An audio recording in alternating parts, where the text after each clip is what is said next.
বিজয়ের প্রথম ধাপ অর্জিত হয়েছে। রাষ্ট্র মেরামতের কাজের এখনো অনেক অনেক বাকি। কিন্তু এই সময়ে অতীতে আমরা যে ভুল করেছি সেটা যেন না করি। মুক্তিযুদ্ধের পরে শহীদদের তালিকা আমরা 50 বছরেও করতে পারিনি। আহতদের তালিকা সে তো আরো অনেক দূরের কথা।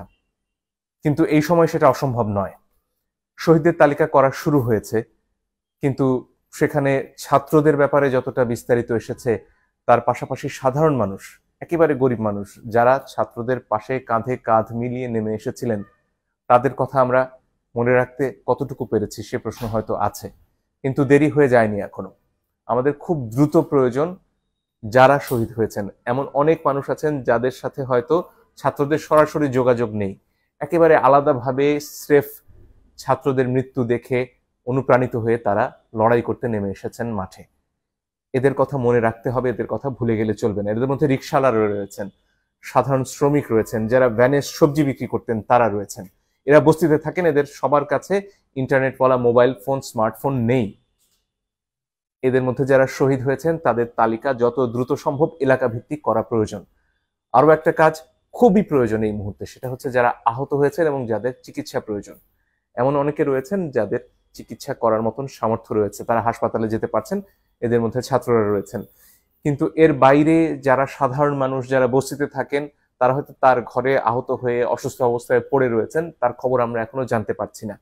আমি আহ্বান জানাচ্ছি যারা ছাত্ররা এই আন্দোলনের নেতৃত্ব দিয়েছেন, যারা অত্যন্ত চমৎকারভাবে এখনো অনেক জায়গাতে ট্রাফিক সামলাচ্ছেন, ঢাকা আজকে একটা সুশৃঙ্খল শহর, তাদেরকে আহ্বান জানাবো, আপনাদের আরো কাজ রয়ে গেছে। এই আহতদের খুঁজে বের করতে হবে, তাদের পাশে দাঁড়াতে হবে। তবে এই কাজ শুধু আমাদের ছাত্রছাত্রীদের নয়, এই কাজ এলাকার সবার। আপনার এলাকায় বস্তিগুলোতে গিয়ে দেখতে হবে সেখানে কারা আহত রয়েছেন, তাদের কি সাহায্যের প্রয়োজন। সাহায্য আপনারা একা করতে পারবেন না, তার জন্য সবাইকে এগিয়ে আসতে হবে। এবং অনেক জায়গা থেকে, দেশ বিদেশ থেকে মানুষরা সাহায্যের জন্য, অর্থ সাহায্য করতে এগিয়ে আসতে চাইছেন। কিন্তু তারা কিভাবে এই টাকা পৌঁছবেন, তার জন্য যেমন একটা কেন্দ্রীয় ব্যবস্থা প্রয়োজন, স্থানীয় ব্যবস্থাও করা যেতে পারে। প্রথম কথা, একটা গুগল ডক করা যেতে পারে, যেখানে এই তথ্যগুলো দেয়া হবে যে তিনি কে, কোথায় থাকেন, তার যোগাযোগের ঠিকানা বা মোবাইল ফাইন্যান্সিয়াল সার্ভিস, সেটা বিকাশ হোক, ডাচ বাংলা ব্যাংকের হোক, সেগুলোর নম্বর দেয়া যেতে পারে। সেখানে সরাসরি তিনি সাহায্য পেতে পারেন। এখানে একটা প্রশ্ন আসে যে তাহলে যার নাম 1 নম্বরে আছে তার কাছে হয়তো সব সাহায্য পৌঁছে যাবে। এটার জন্য, বেরিয়ে আসার জন্য হয়তো সেখানে ওই গুগল ডকে বলা যেতে পারে যে তিনি এখন পর্যন্ত কত টাকা সাহায্য পেয়েছেন। এই তথ্যটা যদি সেখানে সংযোগ করা যায়, এটা হয়তো খানিকটা এড়ানো যাবে। এছাড়া যারা ওয়েব ডেভেলপ করেন তাদের পক্ষে একটা ওয়েবসাইট তৈরি করা সম্ভব, যেখানে আসলে এই যে কার নাম আগে আসবে কার নাম পরে আসবে এটা নিয়ন্ত্রণ করা সম্ভব, যাতে সুষ্ঠুভাবে এই সাহায্যটা সবার কাছে পৌঁছানো সম্ভব হয়।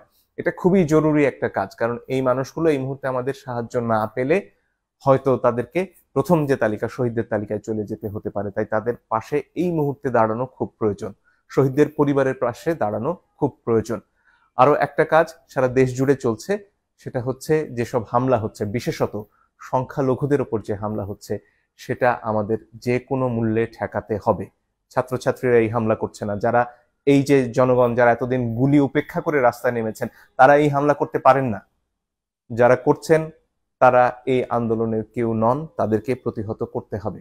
সবাইকে এগিয়ে আসতে হবে এই আন্দোলনে। যেমন একজন মুসলমান ছিলেন, তেমনি হিন্দুরাও ছিলেন, তেমনি বৌদ্ধরা ছিলেন, তেমনি সমতলের মানুষ ছিলেন, তেমনি পাহাড়ের মানুষ ছিলেন, আদিবাসীরা ছিলেন। সবাই মিলে নতুন বাংলাদেশ গড়তে হলে সবাইকে সুরক্ষা দেওয়ার চেষ্টা আজ থেকেই করতে হবে। ডক্টর মোহাম্মদ ইউনূস দায়িত্ব গ্রহণে সম্মতি জানিয়েছেন, সরকারের তরফ থেকেও কালকে রাতে সেটা জানানো হয়েছে। সমন্বয়কদের মধ্যে অন্যতম নাহিদও সে কথা জানিয়েছেন।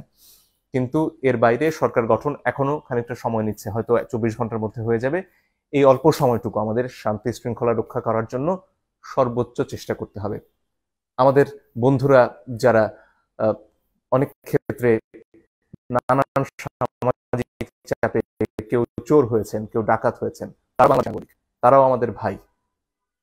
নজরুল তাদের নিয়ে বহু আগে কবিতা লিখে গেছেন, হয়তো আমরা ভুলে গেছি, চোর ডাকাত নামে পড়ে নিতে পারেন। এই ক্রান্তি লগ্নে আপনারাও এগিয়ে আসুন না, আপনাদের সমস্যার কথা আমরা বোঝার চেষ্টা করব। আর যাতে এই সমাজে কাউকে ডাকাত না হতে হয়, চোর না হতে হয়, কাউকে যাতে বারাঙ্গনা পল্লীতে কষ্টের জীবন বেছে নিতে না হয়, সে চেষ্টা নিশ্চয়ই নতুন সমাজ করবে। আজকে যারা অনেক চাপে পড়ে আজকে চুরির পেশায় চলে গেছেন, কেউ পকেট মেরেছেন, হয়তো অনেক ক্ষেত্রে গণধোলাই খেতে হয়েছে আপনাদের, এই এই সমস্যাগুলো থেকে যাতে সবাইকে এক জায়গায় নিয়ে আসা যায় সে চেষ্টাও আমরা করতে চাই।